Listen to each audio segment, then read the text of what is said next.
Okey, Assalamualaikum dan salam sejahtera saya ucapkan kepada tenaga pengajar kita, Dr. Zuhimi Paidi. Okey, pada hari ini kumpulan kami daripada kumpulan A akan membentangkan tentang warisan ketara iaitu Bangunan Sultan Abdul Samad. Kumpulan kami terdiri daripada 4 orang ahli kumpulan iaitu saya sendiri, Nur Fatin Sarah binti Syamshir, Nurul Atin Ayuni binti Akisah, Nur Syakira binti Roslan dan Nur Aisyah binti Muhammad Suberi. Okey, pada hari ini kumpulan kami ingin membentangkan atau membincangkan tentang bangunan Sultan Abdul Samad. Okey, untuk pengenalan, bangunan Sultan Abdul Samad yang mana asalnya ia hanyalah pejabat kerajaan Kuala Lumpur dan dinamakan semula pada tahun 1974. Untuk gaya seni bina bangunan Sultan Abdul Samad adalah simbolik negara Malaysia dan memainkan peranan penting dalam sejarah ini. Okey, ianya berfungsi sebagai pejabat kerajaan dan sebagai mahkamah tinggi dan mahkamah agung.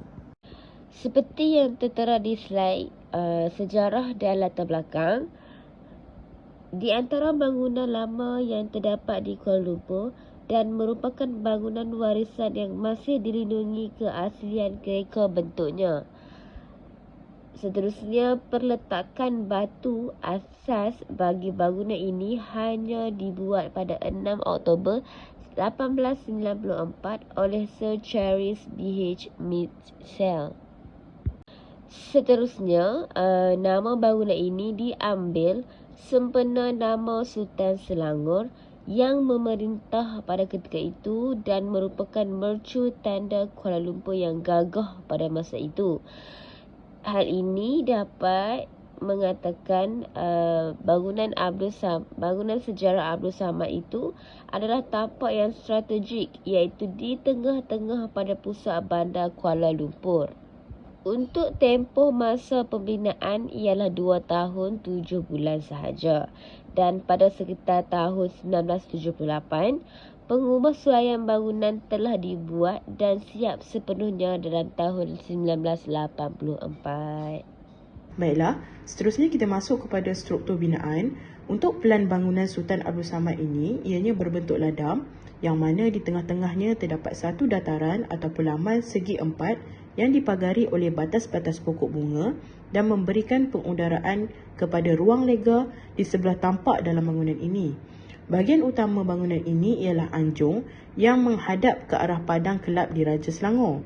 Ruang pejabat bangunan ini juga hampir 100% dikelilingi serambi yang mana memberikan pengudaraan secara maksima. Dan yang terakhir sekali, bangunan ini telah menggunakan 4 juta batu bata, 2,500 tong simen, 18,000 pikul kapur, 5,000 paun tembaga, 50 tan besi, keluli dan 30,000 kaki padu kayu. Baiklah, seterusnya ini adalah gambar rajah pelan bangunan Sultan Abdul Samad.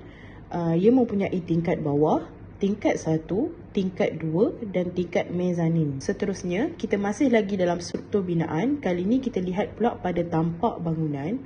Okey, untuk tampak bangunan Sultan Abdul Samad ini menggunakan rekaan seni bina Islam iaitu Mahometan style sebagai tonggak reka bentuk tampak bangunan tersebut. Ketiga-tiga kubah yang asalnya diperbuat daripada kayu dan batu bata dan dicat hitam telah digantikan dengan kubah-kubah bersalut tembaga.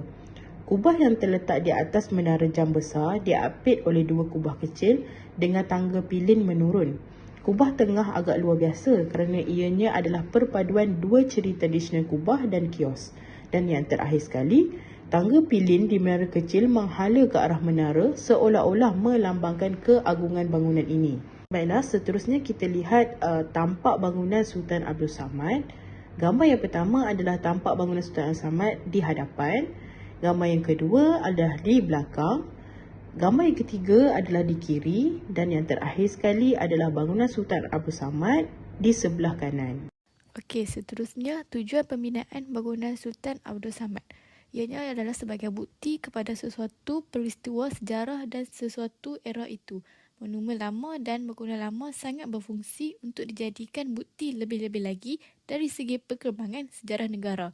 Selain itu, detik-detik dan saat sejarah negara pernah dijajah dan ditawan pada suatu ketika dahulu dapat diimbas kembali dengan wujudnya peninggalan penjajah.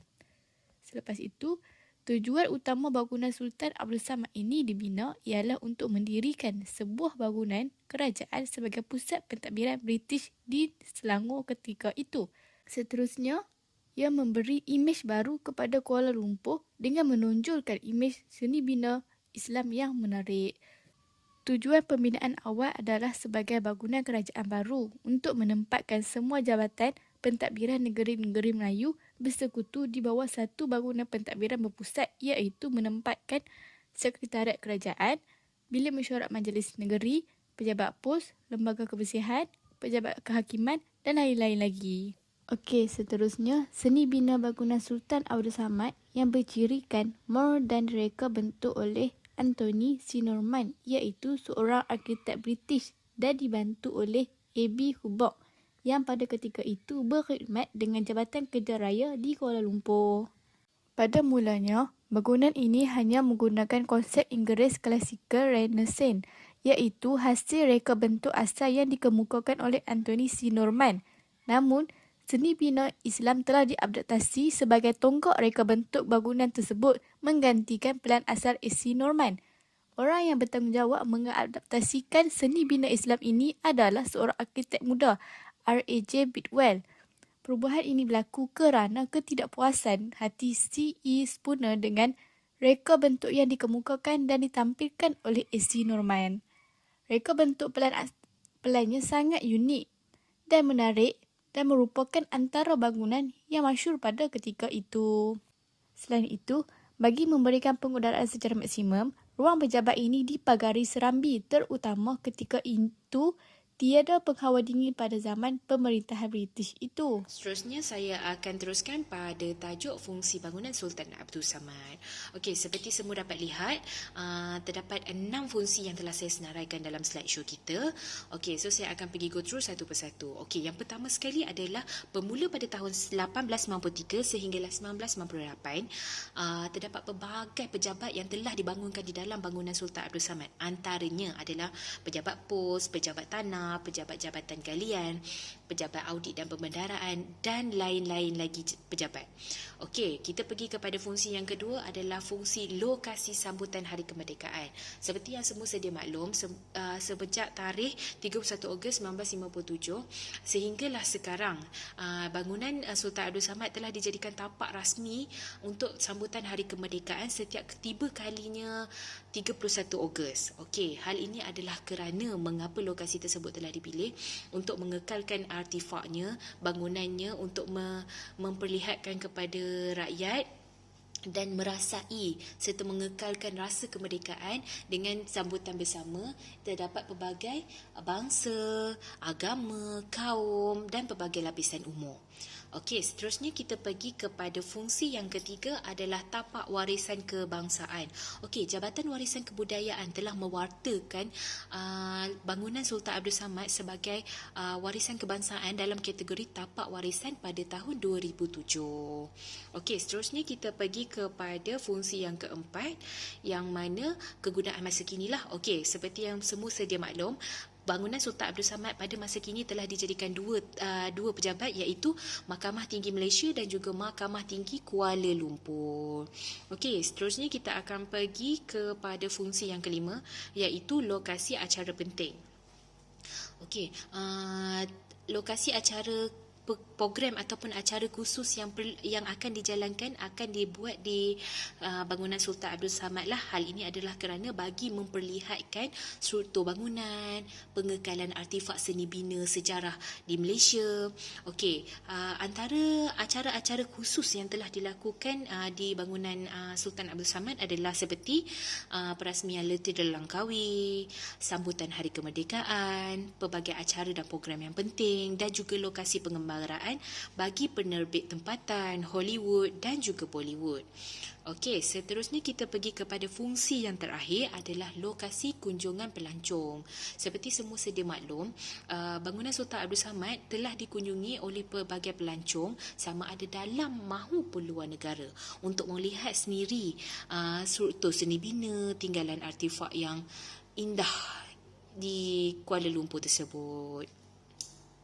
Yang terakhir sekali, saya akan teruskan kepada kesimpulan. Okey, reka bentuk asal yang telah dikemukakan oleh Norman adalah hanya sebuah bangunan yang berkonsepkan English Classical. Okey, Bidwell merupakan seorang arkitek muda yang telah dipertanggungjawabkan untuk mengadaptasikan seni bina berkonsepkan Islam, iaitu Mohammedan Style sebagai tongkak reka bentuk tampak bangunan tersebut. Okey, di bangunan Sultan Abdul Samad ada menara jam dan menara jam tersebut telah diperbaiki dan diselenggara dari semasa ke semasa kerana menjadikan masa tersebut adalah waktu yang standard bagi seluruh Malaysia. Okey, ia adalah bangunan awam yang pertama yang berbentuk segitiga di antara Jalan Raja dan Jalan Belanda. Okey, yang melingkari ke arah barat, Sungai Gombak dan juga Sungai Kelang serta mahkamah tinggi tersebut. Sekian, terima kasih.